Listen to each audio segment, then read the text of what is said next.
শীতের শেষে প্রাণের জোয়ার বয়ে নিয়ে আসে বসন্ত। প্রকৃতি সেজে ওঠে নতুন সাজে, আর আমরা করি কত নিত্য আয়োজন।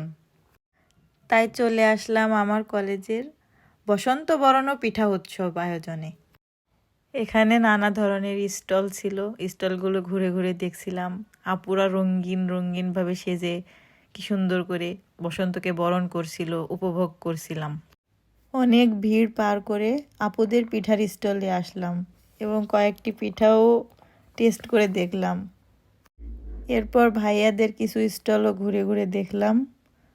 ভালোই সুন্দর লাগছিল পরিবেশটা। এরপর চারপাশটা একটু ঘোরাঘুরি করে দেখলাম। দেখার পর আবার আপুদের পিঠার স্টলে চলে আসলাম। এখানে অনেকগুলো আপুদের পিঠার স্টল ছিল।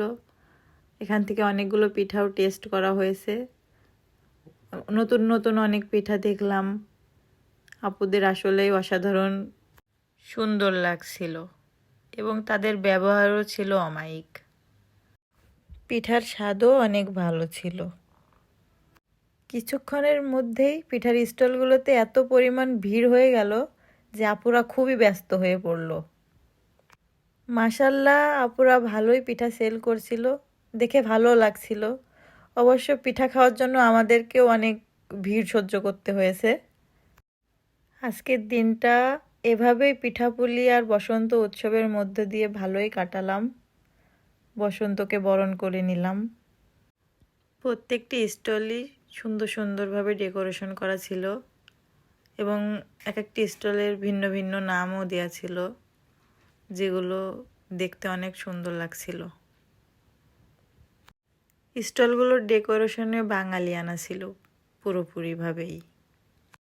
আর এইভাবেই আজকে বসন্ত বরণ ও পিঠা উৎসব পালনের মাধ্যমে দিনটি কাটালাম। অনেক সুন্দর গেল দিনটি। পরিশেষে কিছু সুন্দর আপুদের বানানো সুন্দর পিঠার, কেকের, পায়েসের ফুটেজ অ্যাড করে দিলাম। যারা যেতে পারেননি তারা এই ভিডিওর মাধ্যমেই দেখে নিতে পারবেন।